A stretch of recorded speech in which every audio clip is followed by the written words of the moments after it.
I sent them 1,000 rupees on NEFT. And in some more time, they said, okay, you have got a certain 0.11 fraction of it, because Bitcoin was roughly around 42,000 rupees per Bitcoin at that point of time. And as soon as I got that fraction of a Bitcoin, I immediately sold it, just to see whether money comes back or whether this is something you just put money in and then just lose it forever or notionally earn it. So within about a day or two, because NEFT was the prevalent mechanism at that point, there was no IMPS, there was no UPI. So I completed the circle in about a 2.5 day period. The 1,000 rupee went in, and roughly, I think it was 990 something that came out of it, despite all fees. So I said, okay, at least I know how to play this game. And between September 16 and April 17, I actually invested quite a lot of my money as I started understanding this more, interacting with people, etc.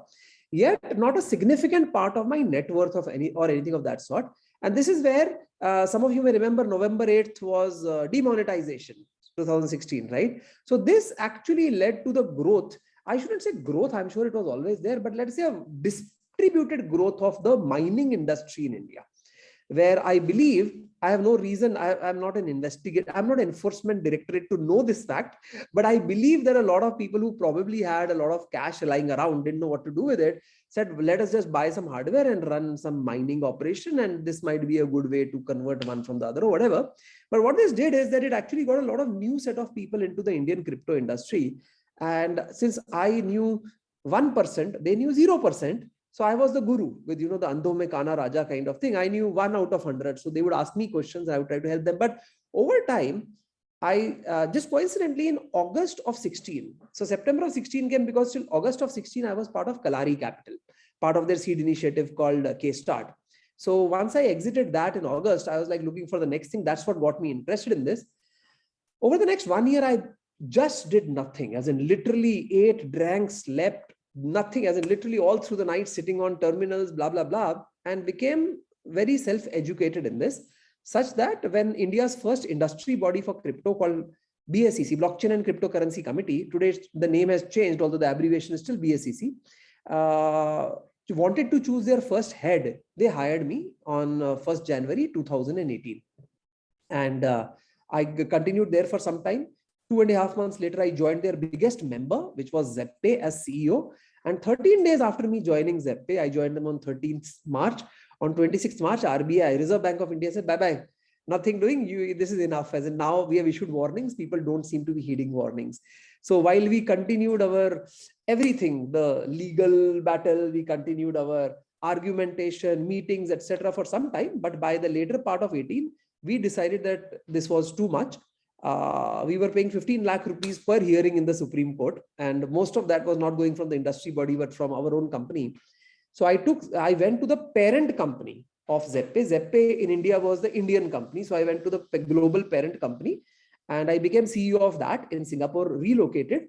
And the only license this parent company had ever given was to the Indian company. So that's why people were not distinguishing between the two. But I set up Zeppe in Malta, I set up Zeppe in Australia, of course, in Singapore also.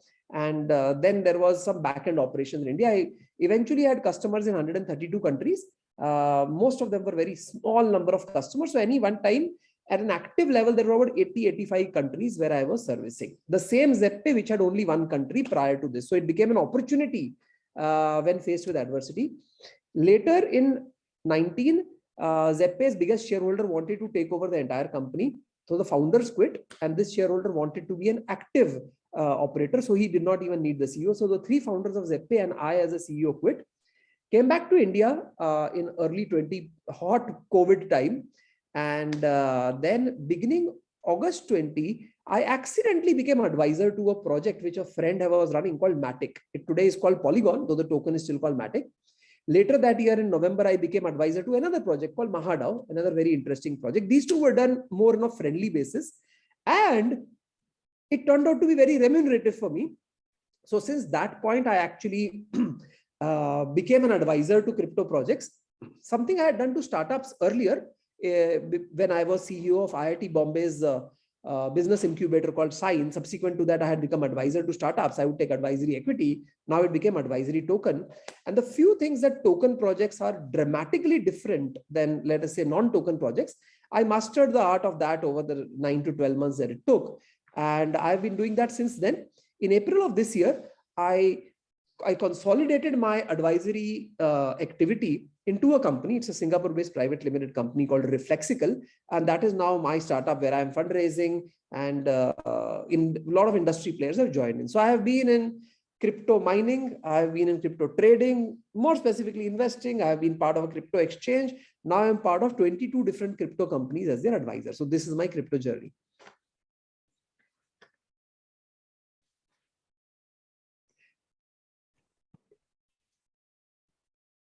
You are muted. Yeah, sorry. Hari, you're on mute. Yeah, yes. Sorry. Thanks, Ajeet. So would you like us to start shooting questions to you so that you can answer, or would you like to share something more in terms of, your overall idea about the blockchain and crypto and how it is moving forward?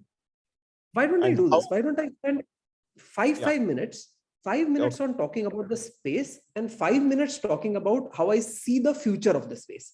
So Fantastic. past to present in time, so that what that does is it establishes a benchmark, also allows people to agree, disagree, or stir some thought in them. Because otherwise what tends to happen is that a few of the more common topics around crypto, which might be around, let us say, regulations or volatility, start dominating the conversation. I have no problem with that, except that I think the conversation can be a little richer. So let's talk about the first 5 minutes.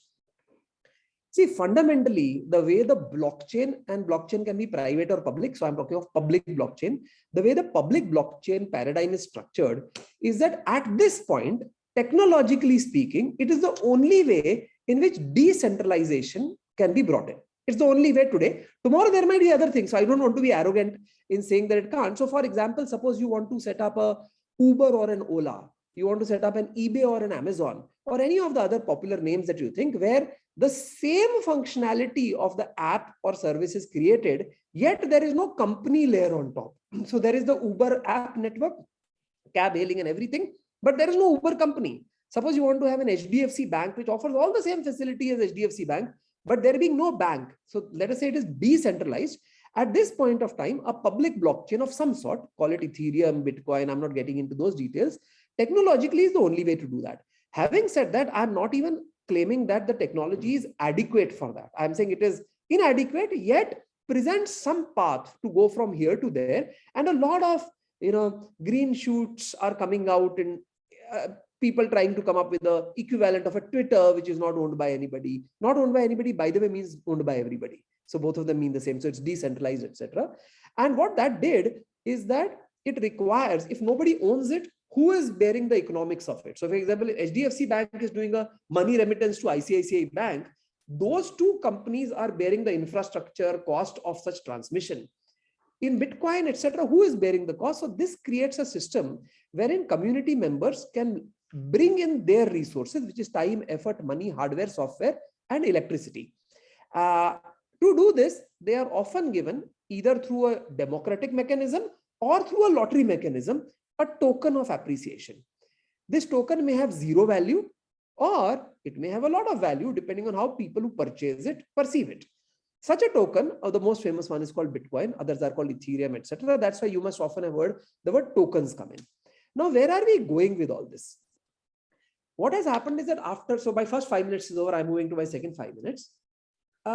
In many senses of the term, blockchain as an infra layer, I'm not talking of asset class, security, investment, I'm not getting there, I'm remaining at the tech level. Blockchain as an infra layer has several analogies you could draw with internet as an infra layer.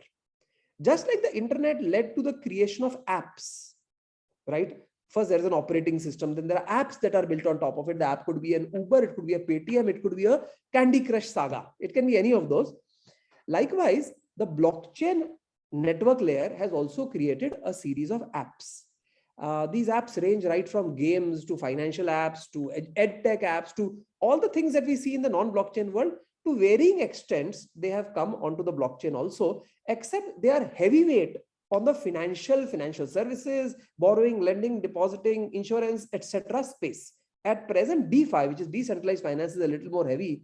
NFTs are a very interesting futuristic play, which I'll tell you. And the current breed of NFTs is not representative of where NFTs will go. But having said that, if you look at all the apps on all the blockchains. So the analogy would be all the apps on iOS plus all the apps on Windows plus all the apps on any other such mobile operating system. If you combine all the apps on all the blockchains put together, we are at a ridiculously nascent stage. So for example, the January, February, March 2022 numbers, because the next quarter has not been audited, the daily active users on all apps on all platforms put together was 2.4 million in the Web3 world, in the decentralized world. If you compare that with one of the biggest apps in the world in the Web2 space, Facebook's April 2022 number, which means almost apple to apple comparison, is 1.93 billion. So roughly, if I take both of them, round it off, Facebook alone has 1,000 times more DAUs than all Web3 apps put together. So you can take one of two views going forward. View number one is that, this is not really going to last because of regulatory pressure or whatever other criticisms. And many of those criticisms are valid criticisms, by the way. Because of those reasons, this won't last, it will fizzle away. In which case, what one should do about a paradigm which is going to fizzle away is obvious, stay away from it. If on the other hand, you feel that while it may mutate, it may change its form, its regulatory structure, legal structure might change, but decentralized autonomous organization, decentralized systems, peer-to-peer networks, blockchain-based solutions are the future. Suppose, then frankly, imagining that all of these apps, which are at around 2 million DAOs, will become 10 years from now what Facebook is today, seems realistic.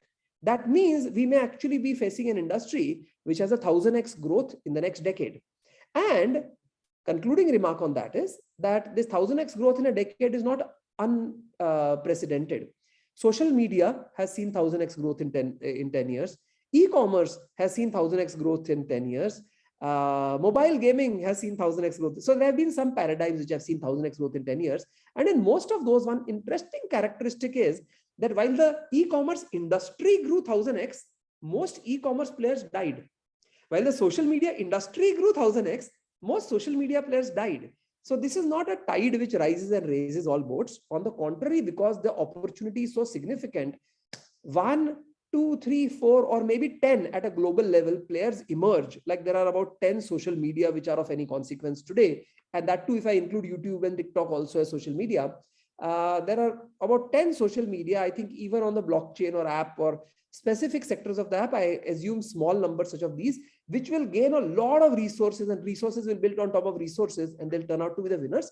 And most of what we call cryptocurrency today will actually end up failing, which is a characteristic of the winner take all behavior that we are seeing in all these markets.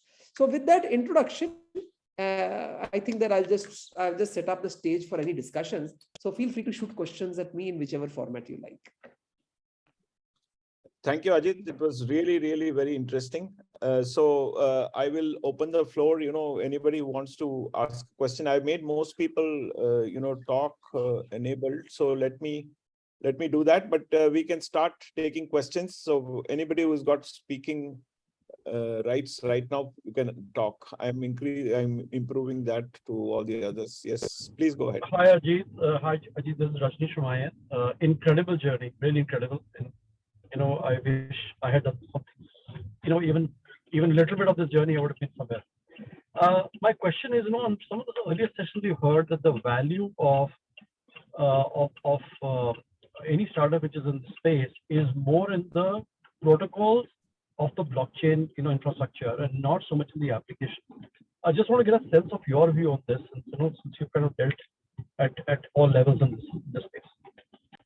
Correct. So the thing is that first I'll support what you are saying, but then also tell you there's another way to look at it. Suppose I'm Polygon, Immutable X, Avalanche, Near Protocol, or Ethereum, which is much more famous. Why there might be a case that at the layer one, I shouldn't say protocol, because frankly, the word protocol as it exists in crypto is a little different than the protocol as it exists in pre-blockchain technologies. So that word has two different meanings. So let us just say layer one or underlying infrastructure space.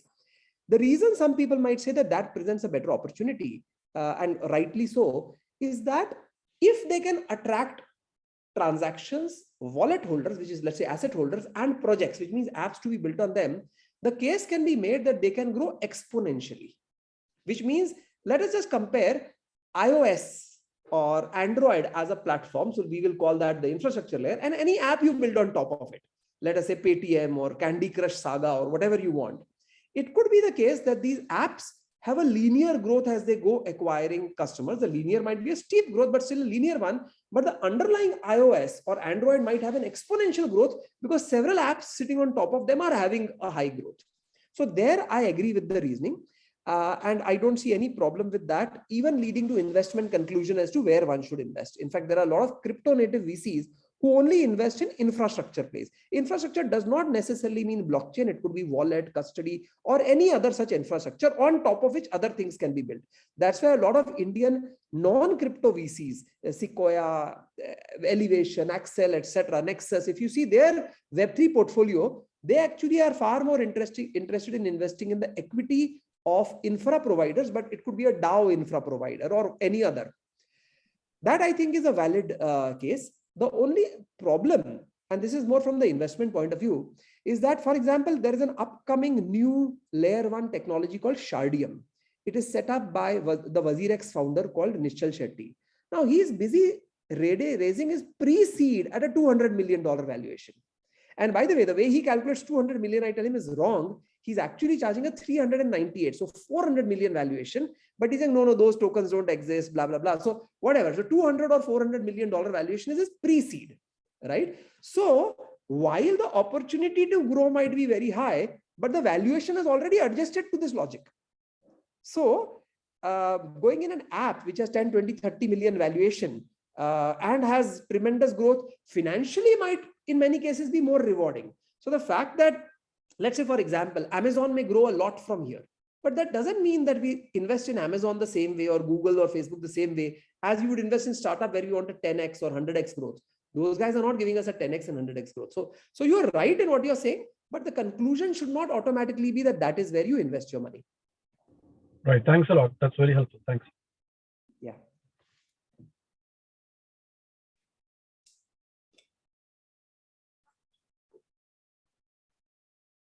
Sorry, Bitcoin or Ethereum, and why more tech prefer Ethereum? These are all questions in the chat box. Got it. So what I did is I removed my glasses so that I can, so please, you are most welcome to pick them up from the chat.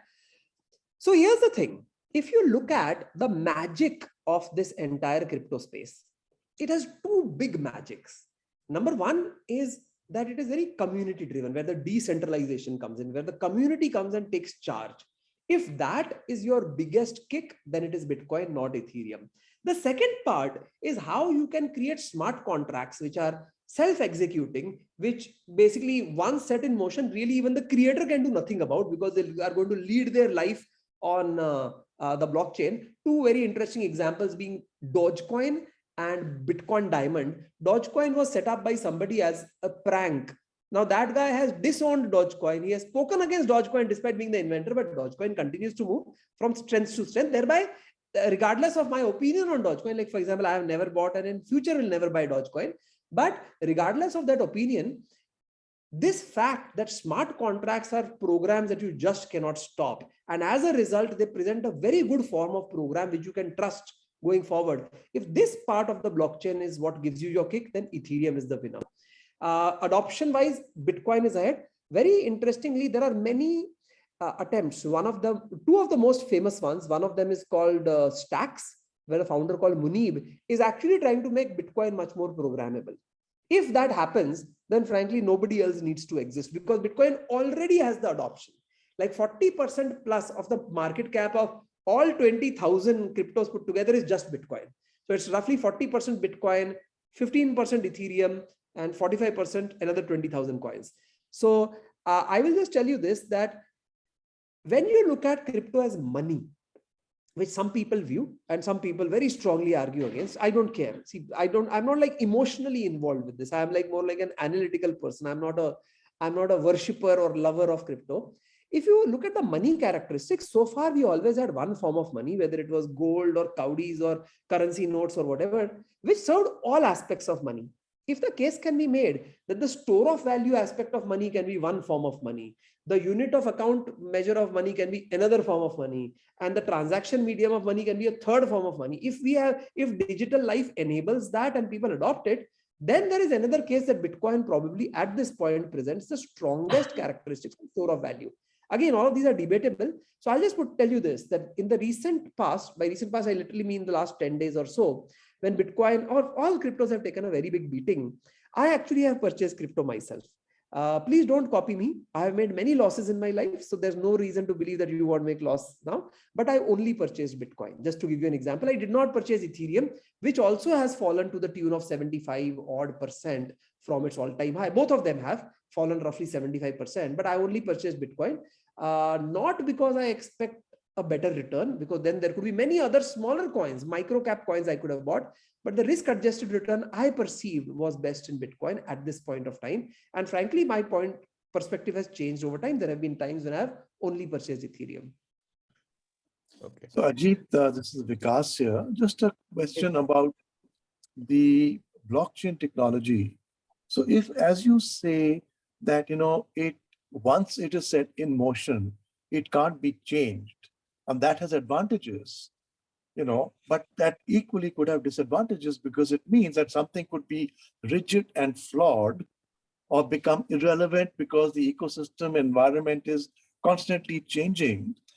Then how does one account for the fact that things which are no longer relevant or erroneous or rigid or can't be changed are working through the system? And that could also create some kind of havoc and negative value and friction. So I agree. So there are three answers. There are three mechanisms. Mechanism number one is what Bitcoin uses. So what Bitcoin says is that, listen, my program. So by I'm the talking about blockchain as a blockchain as an underlying infrastructure. Correct. So what I wanted to tell you is that the word Bitcoin actually has three connotations. One is this crypto asset, which we call Bitcoin. Second is the underlying blockchain regrettably has the same name. It is called Bitcoin. And for those of you who know some computer programming, that you always program in some language, Bitcoin has a specific language was created to create Bitcoin. So it's a language which only one program has been written in. That language is unfortunately also called Bitcoin. So we get confused between all three of these. But let us just say Bitcoin as a blockchain, which is the network. It was not written in the smart contract format, which means at any point of time, if 51%, which is more than 50%, so 50.001% of the people, actually I should say of the computational power which runs Bitcoin, decides to make a change in the Bitcoin protocol, it will be made. For example, what we refer to as Bitcoin, please note I'm referring to Bitcoin the blockchain, not Bitcoin the crypto asset. Okay, the Bitcoin blockchain, which is the world's today the most powerful and most adopted blockchain, with about 40% of value being transacted there and much more than 40% of computational power being used there. When it started, it did not support a lot of the features that today exist in the Bitcoin blockchain. For example, accessing an address using multiple signatures was not part of the original Bitcoin protocol, but came about in 2012 when the community voted for it. And many other such things came about later, even the size of the block, because the block effectively offers a data structure.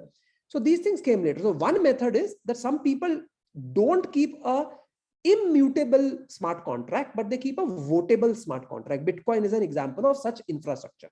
So tomorrow, you must have heard, for example, that there will be a total of 21 million Bitcoin ever. Many of you may have heard of that.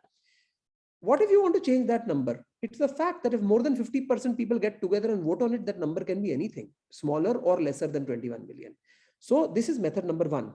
Method number two is what some people are doing today, where they create backdoors, which means what they say is that it is a smart contract, except we have kept a backdoor to it. And the creators say that we will never access it, which is more like a governance structure, unless the community says that it can be accessed, which means in Bitcoin, the community can change the software. In some other protocols, the community can vote to change it, but the foundation will change it. And then there's method number three, which probably more directly answers your question, Vikas, which is there are innumerable such things which have been set into motion and have been found inadequate one way or the other, buggy, flawed, not optimal, etc. So the community just just discards it, as in you just stop supporting it.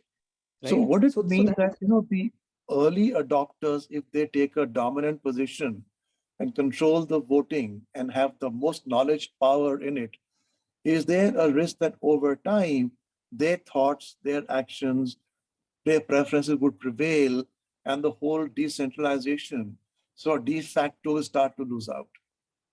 correct. So first, I'll begin with the last part. All decentralized systems and applications that we have today are not truly decentralized. There is degrees, as in shades of gray. So for example, while HDFC Bank is a centralized organization, there's a board of directors. So that is purely centralized. But even if these so-called decentralized blockchains and apps have varying degrees of decentralization. Having said that, it is not because of what you said.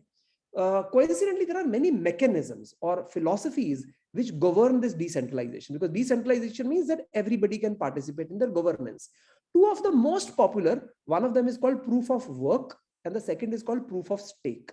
What you have said actually regrettably becomes true for proof of stake, which means suppose somebody got in and bought Ethereum at $1, while today I have to buy it for $1,000. But the thing is that $1 Ethereum and today's $1,000 Ethereum, both of which give me only 1 vote each, right? So the people who came in earlier probably put in $1,000 to get 1,000 votes. Today I have to put $1,000 to get 1 vote.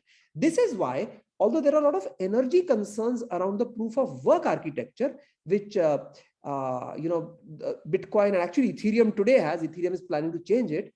What that does is that every 10 minutes, and this 10 minutes is a statistical average, sometimes it can be a minute, sometimes it can be 20 minutes, but on an average, every 10 minutes, it resets everybody's power. So I don't care who you were or what you were. What is going to happen between this block being created, which is called mind, and the next block being created is the only thing that is voted in for that block. And then this happens again, and then this happens again. So people who entered earlier are holding lots of Bitcoin, doesn't matter. You could be holding, let's say, 20% of the world's Bitcoin. You have no voting power if you have not participated in the computation of the next block. You have literally zero voting power. Proof of stake is different. Proof of stake, you vote per unit of token held. So today, the two largest cryptocurrencies, which account for more than 50% of all cryptocurrencies, Bitcoin and Ethereum, both use proof of work. So what you have said in proof of work is not a concern. In proof of stake is a concern. Hence, two different schools of thought are emerging.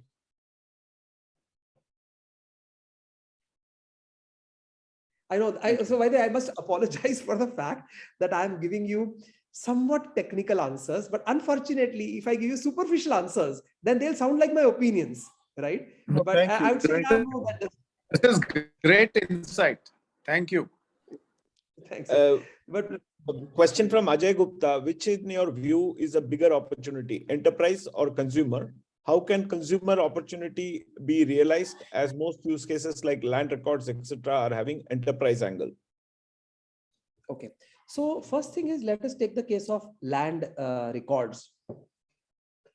The fact is that, for example, when I have met RBI or SEBI does not have too much of a view on this decentralization versus not. RBI has a view. So RBI is happy to have a cryptocurrency which has banks and other CUG, closed user group members, as their member, pretty much like NPCI or globally the SWIFT, etc. They don't want others like you and me to enter and have running software to run NPCI. When you look at those sort of networks, it is all enterprise. For example, land records. Now, who should maintain land records? So let's just call it a local government, right? For these people, frankly, what we are talking about, and this is very important to know, is that public blockchain and private blockchain work very, very differently. Very, very. In fact, in many ways, they are opposites of each other, but we say blockchain. So for example, this land record example is not an example of public blockchain at all, because which local government wants to give away its right to even hold, control, or own a land registry to the general public? They don't want the general public to modify and attest to what is the correct land record. So university degree records, land record, asset ownership, registered asset ownership records as motor vehicle records, etc., actually are always a very highly regulated space. So there we are talking of some form of closed user group blockchains, which means what we call private blockchains, which means there is somebody controlling these blockchains, right?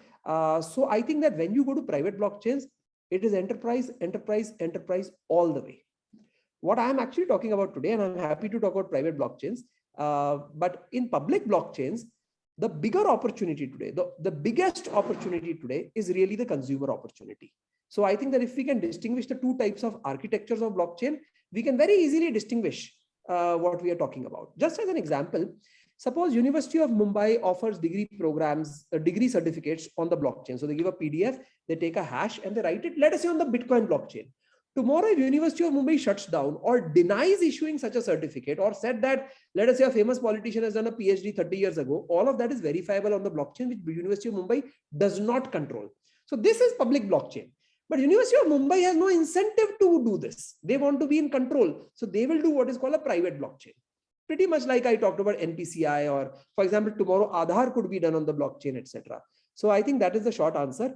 Private blockchain oriented towards CUG, closed user group, hence enterprise. Public blockchain at present, all the opportunities in the consumer space.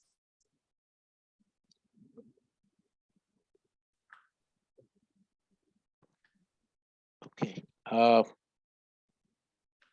So So Ajeet, would you this say is Wikipedia is a sort of informal blockchain? Okay, so let us do this. We will remove the blockchain part here because that becomes a what do you say, a technological thing. But let us just say defining this paradigm in the way you are trying to do it using Wikipedia. If the governance and the incentive systems which run anything are not centralized, it is logically like a public blockchain. So for example, Wikipedia has rules around, if I want to set up my own page, they will have certain guidelines as to what I should have met, regardless of who is making that page. So Wikipedia, unfortunately, the Wikimedia Foundation is laying a lot of those rules. But still, it does have a certain amount of decentralization. But just because it is UGC, user-generated content, it does make it community-driven. But that is not very different than Twitter or Facebook being community-driven, where almost all the content is community-driven. I think the governance being handed over to the community is the first point of something being a blockchain-based paradigm. And to hand the governance, it is inevitable that you have to create incentive systems.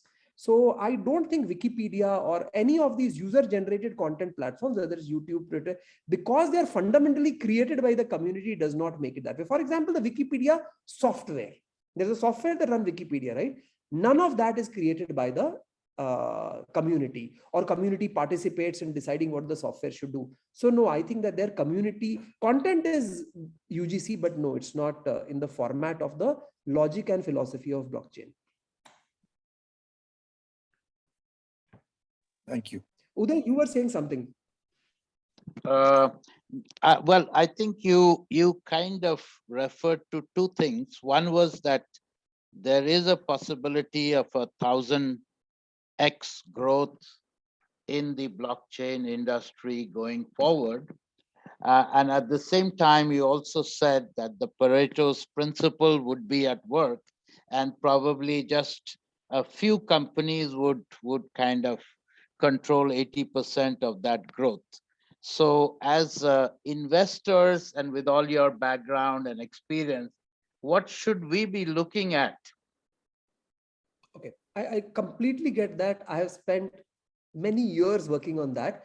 So since you are investors, you know that in the investment world, whether it's angel investing, venture capital investing, a bad word or a bad strategy is called spray and pray, which everybody talks about as being a bad strategy and an unintelligent strategy. But despite that, it turns out to be very popular. As in, a lot of people seem to be spraying and praying despite decrying spray and praying. And the reason is that the alternative, a superior alternative, would be what I like to call divine insight, which means I can evaluate startups who come and pitch to me and say, all of these are 2 out of 10 today, but this guy is going to be the next Facebook, or this guy is going to be the next Google. If we had that ability, that would be the killer. In reality, nobody has that ability, though sometimes some of us seem to demonstrate it, but whether that was really divine insight, accident, being at the right place at the right time, or what, we do not know. Hence, we go back to spray and pray. Hence, if you look at people who have been in angel investing for a long time, let's say by long time, I mean, let's say 5-10 years, all of them have like 100 companies in their portfolio or some very large number like this. So clearly they are spraying. I have personally taken a third approach, which I think gives me some benefit of spray and pray without having to spray and pray. And please note, I'm telling you what I am doing. it may not be something that you can do. So what I have been doing since 1998, when I made my first startup investment, angel investment in a what we are today calling edutech company called Padai.com. It was Hyderabad based. It was the peak of the .com boom. And then I was part of all angel networks and did all of that, was part of IIT, was part of Kalari Capital, was part of a bunch of things. And over time, I realized that I don't have enough money to do a meaningful spray and pray with personal money. I don't want to hand my money to gurus who will, on my behalf, whether it's a mutual fund, portfolio management scheme, or a venture capital, to make decisions on my behalf, because I think I might be as good as them. And at the same time, I don't have divine insight. So what I have chosen to do, and this is, by the way, the business plan of my new startup which I told you is called Reflexical, is what I do is, if the gems are the 9 out of 10 or 9.5 out of 10, and by the time they become 9, they are valued at $1 billion, so I can't approach them. I try to identify the 5s and 6 out of 10, which there are plenty of, where I feel that with my network, resources, expertise, whatever I bring to the table, I can probably help them be the next 9. So without giving myself too much credit, and I have been part of incubators, accelerators even in the past, I must say that these incubators, accelerators, mentors, advisors, the way they should work in Web3 is dramatically different than the pre-Web3 ones. So that is the space I am operating in, that identify the 5 out of 10 and the 6 out of 10, and just roll your sleeves up and help them try to become the next 9 out of 10. So I have taken that as my best method, but that is also because I have some experience in this space. I know that is not a very helpful answer if you are not able to do what I am doing, but really that is where we are today. No, thank you. I mean, outside of the crypto and blockchain, I think some of us are also, using the same strategy. Right. Yeah. Thank you. In that case, let me just throw something at you. So hiring is a same challenge in Web3 and pre-Web3. Overall marketing branding is the same channel in Web3 and pre-Web3. So what is the uniqueness of Web3? First of all, in Web3, this thing called protocol and tokenomics is a make or break game. And very few people have understood it, because it seems very obvious when you start out and later it comes to bite you. Pretty much like Vikas said, that what do you regret later? So tokenomics really cannot be changed once set into motion. Protocol can, but with great difficulty. So there, some people are of the pre-crypto age are not able to help startups too much. Secondarily, when we are angel investors, or even the world's biggest VCs for that matter, very rarely and after a long time do our tokens or our shares get listed on stock exchanges. So issues such as market making, issues such as liquidity, listing, global reconciliation of such listing, etc., are challenges that angel investors and VCs have not had to deal with. While in the token world, these tokens go and get listed within weeks and months, and their fate on these exchanges have obvious correlation to how good their business is going. But two identically good businesses might have a price difference of 1:25 if the one of these guys is very good at market operations, right? And crypto market operations work a little differently than stock market operations. So there are certain skill sets you would have to become good at, along with, of course, all of your common sense business knowledge, which is as applicable to Web3 as to pre-Web3. Ajeet, I have a couple of questions. One is, we now see that most of the crypto investments are happening outside India. We don't have real crypto companies operating, through the Indian company law. So how far is this true, and which is the best jurisdiction to start crypto companies? That's my first question. The second question is, from a regulatory point of view, how can Indian angels invest in crypto deals or crypto, startups? Okay. There is a relation between these two questions, so I'll address both of them. So a lot of, if I were to do a poll right now on your chat and ask people to name crypto companies, it is very possible that the companies that might be named might actually be Web2 companies which serve a Web3 audience. So for example, crypto exchanges are all Web2 companies. They are not Web3 companies. They list and trade Web3 assets, but Paytm could do that. That doesn't make Paytm a Web3 company. Some of them are wallet providers. Some of them are blockchain infra provider, or let's say software services provider. So these are not Web3 companies. These can be set up in India. These can be incorporated in India. They themselves will issue shares. They will not issue their own tokens because they are not a Web3 company. But these are not what you're talking about. You are referring to crypto projects. Now, what has happened is that globally, like while there are crypto projects incorporated in Australia, Canada, Singapore, England, America also, but the fact is that people in these countries, even there, they don't like to incorporate in their own country. The reason is that the regulations are rapidly evolving, and you may have done everything right today, yet you may tomorrow be told that you do the wrong thing. As a result, what people have taken the route of is until about 15-18 months back, the most favored company was British Virgin Islands. So you go set up a BVI company, and the privacy laws are such that you can't even find out who the founder is. Of course, India has data sharing agreements with them, and it can be found out. It's not completely true that it can't be found out. But now what happened is that subsequently, about, I would say, roughly a year ago, St. Vincent and the Grenadines, one Caribbean company, got famous. Since forever, people have done Seychelles and Panama and stuff. If you see what is common in all these countries that I listed, all of these countries are inconsequential. I hope there is no citizen of that here to mind what I just said. And they have absolutely absence of laws. For example, I looked at many dozen crypto companies who are incorporated in British Virgin Islands, and I see their official address, and it is a place called Intershore Chambers in British Virgin Islands. And then when I looked for Intershore Chambers on Google Maps, there is no such building. In reality, it is just a PO box. So now this actually, frankly, as somebody who has been in the stock market before SEBI came into the stock market, it spoils my mood. It makes me feel that I'm basically giving money to somebody and saying, please don't cheat me. I have no recourse. And that is how a lot of these companies are set up, which is unfortunate. Luckily, that is changing. So for example, today, people are setting up companies in Switzerland. Now, Switzerland has the best and worst of both worlds. It has the best of both worlds because it allows you to set up crypto companies under FINMA. And FINMA as a regulator is as reputed as MAS of Singapore or SEC of US. It has that much of reputation. So under their watchful eyes, you can set up crypto companies. If you set up a crypto company in BVI, your annual maintenance cost might be in the vicinity of $2,000. In Switzerland, about $25,000. So this is why people don't like it. But other than this, for example, just as a complete tangent, my son is becoming a crypto entrepreneur.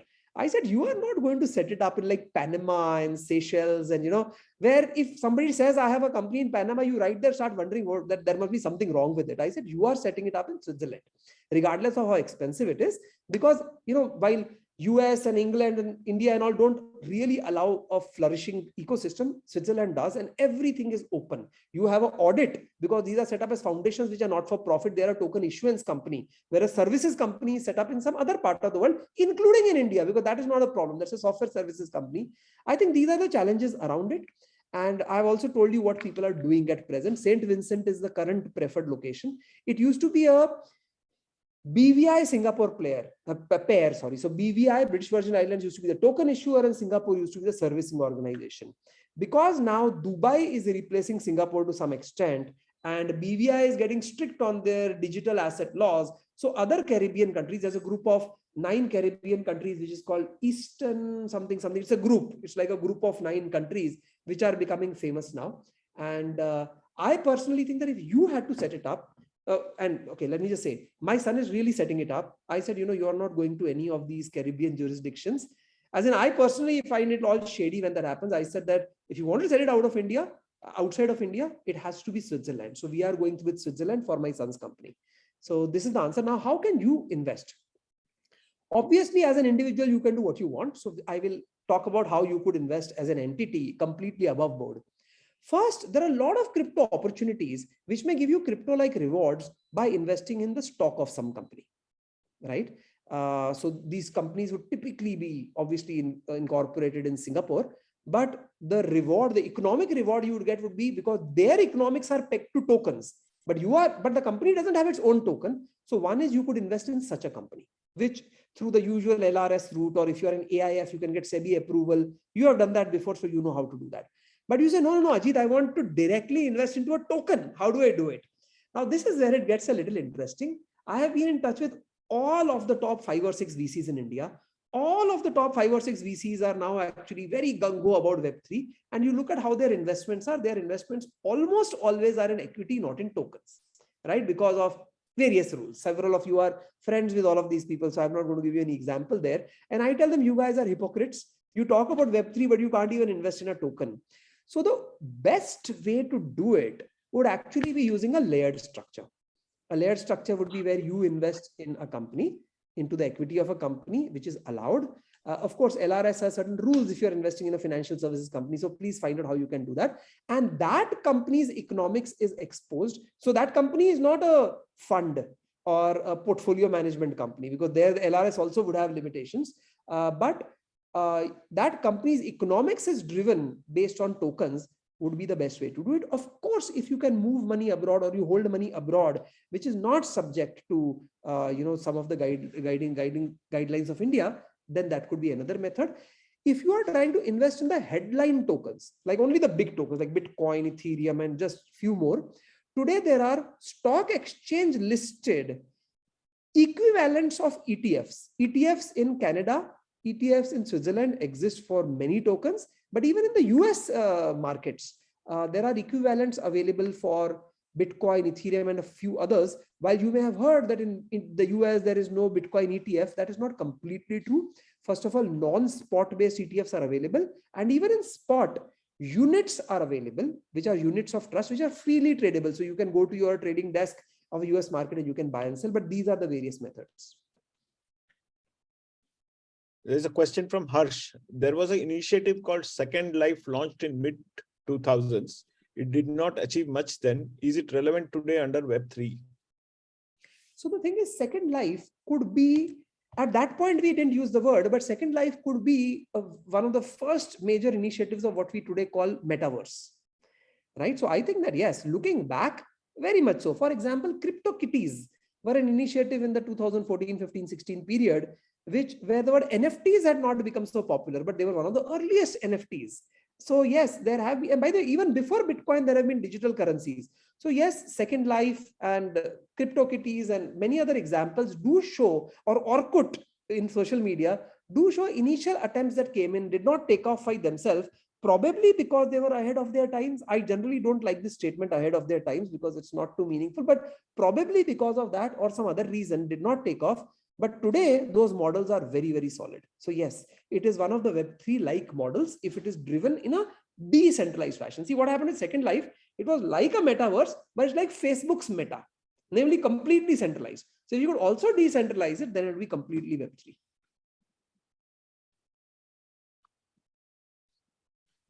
We are almost close to an hour. Anybody else has last questions or observations?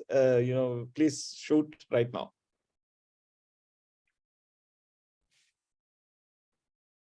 Well, thank you, Ajeet. It was a most sort of scintillating sort of discussion. We really enjoyed it. Still a little confounded, it's still sort of fog is still lifting. But overall, we can see that there is a sort of great possibility, how we can exactly do it, identify companies are kind of things that we still need to struggle and clarify. But I think the philosophy behind blockchain, I think, has a long, long way to go. That's so is what it I a got last from question before we go, Ajeet? Just a wild one here. So would it be the case that marine life under sea untouched by humans, or ecosystem deep in the Amazon untouched by humans, is decentralized life? It's come up on its own. It's got nobody governs it, yet it flourishes. Is that the kind of an organic expression of a blockchain? So very good example, but here is where decentralized has two meanings. It either means that nobody owns it, or it means that everybody owns it. So the example you gave of Amazon life or deep sea life or pre-human life, life before humans, it happened by itself. So that was a case of nobody owns it, unless of course you think that God did all of that. The blockchain paradigm is the opposite of that. It says that everybody owns it. I'll just give you an example to blow your mind just as we are leaving. I told you that my son is becoming a crypto entrepreneur. And you can imagine that when his father is a somewhat famous name in crypto, the pressure on him to do something outstanding will be very high. He cannot do something which everybody else has done. And he took 1 year to design a protocol, not implement it. Implement is going to take another 1 year. but he designed a protocol which is called a decentralized autonomous human. Now, you know, a lot of activity around virtual human beings is creating around machine learning, where those robots or images on TV are trying to behave like human beings using artificial intelligence, GPT-3, machine learning, etc.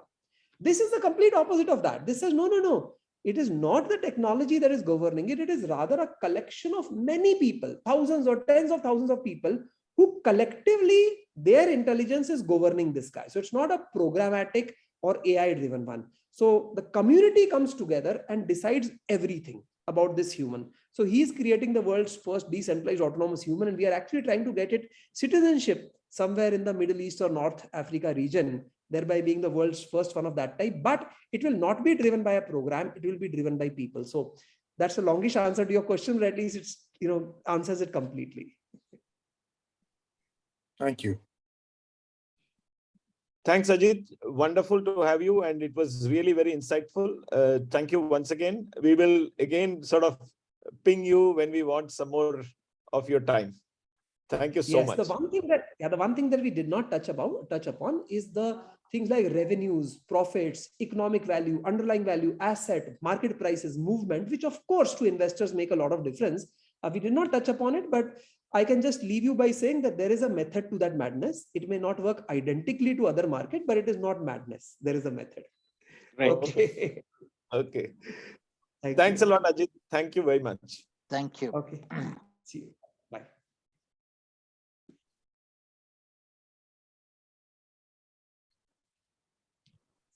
Thank you, Hari. I think this was really very interesting session. Thank you so much, Hari. Thanks, But, Hari. I think maybe a part 2 of this is due, because what he said in the last, I think maybe industry needs to do that. Yes. Yes. Agreed. Suggest. Yeah. Right. Okay.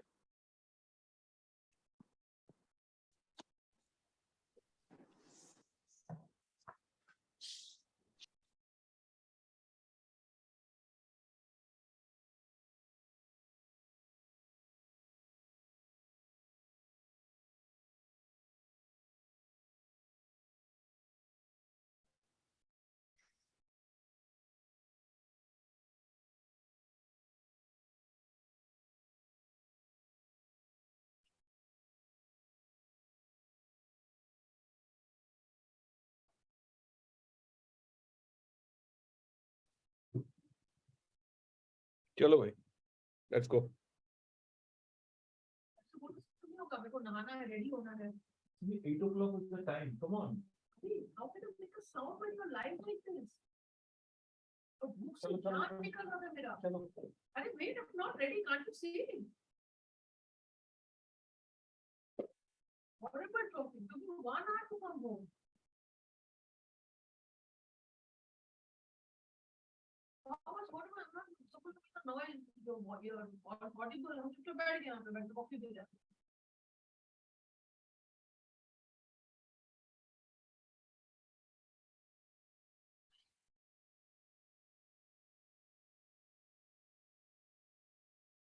Voice नहीं करना चाहिए, तो चुपचाप बैठा.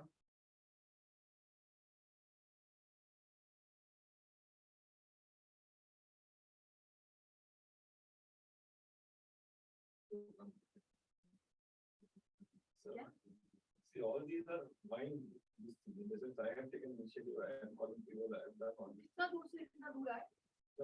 How long is it?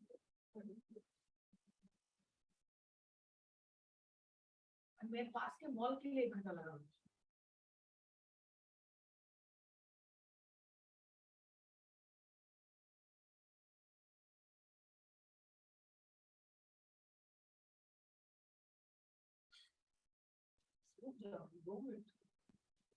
चक्कर आ जाता है 2 बार mall. अच्छा अनिमेश, मेरा वेबिनार अभी खत्म हुआ, ठीक है? In another 10 minutes I will. ठीक है.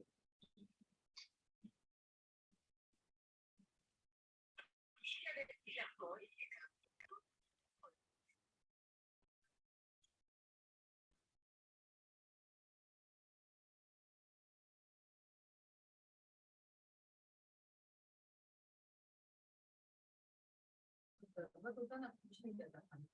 बड़ा बैग खोल जाता. चॉकलेट था पूरा चॉकलेट का खाया आलमंड तो तुम खा लिए पूरा मेरे को भूख लगा इतना जोर को दैट और I don't want to order order कौन सा दे दो नहीं नहीं यार ऐसे कैसे आज 2 टाइम्स मैं H&M में घड़ी दो ट्रायल कर रही आज भी दोबारा हमारे ब्लैकआउट से जो पहले वाला होता है ना अरे सुन ना don't tell me you had a blackout I didn't have a blackout उसके पहले जो डिजीनेस आता है वो खाना ठीक से नहीं खाई खाई हूँ मैं आज तो मैंने आइसक्रीम भी खाया डबल स्कूप कल मैं खोद रही थी ना तो मैं हॉल में I went in gold class today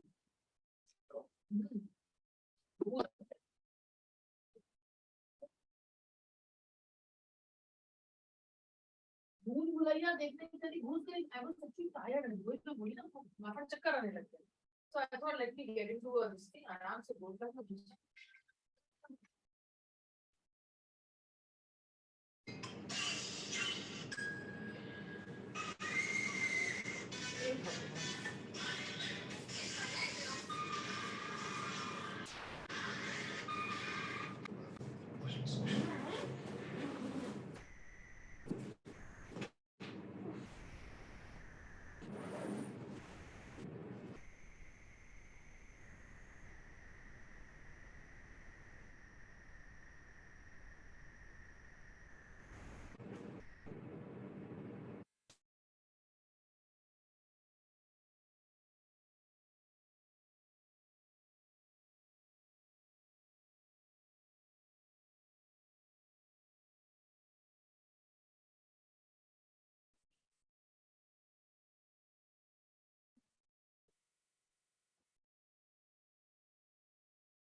तो समझना पड़ेगा मेरा medical situation going on now, है ना? तो स्टोर हो गया मुझे, इतना दिन से मैं पैके घूम रही दिस प्लेस, जब पैक लगा लगा के लगे पूरा दिन से लगा रही 15-20 दिन से हम थिंकिंग होगा होगा बाहर।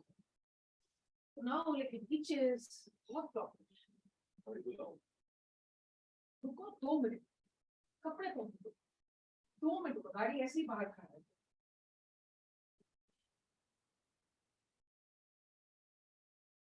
खरीद के लाए पैंट, तुमने बोला खरीद के ले आओ, ले आए।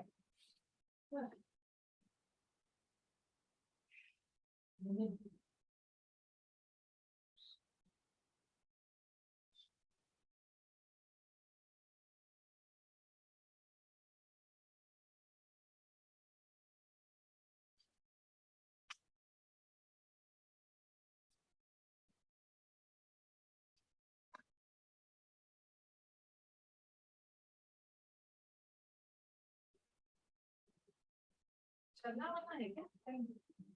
वॉकिंग है क्या कुछ? I can wear my smart shoes.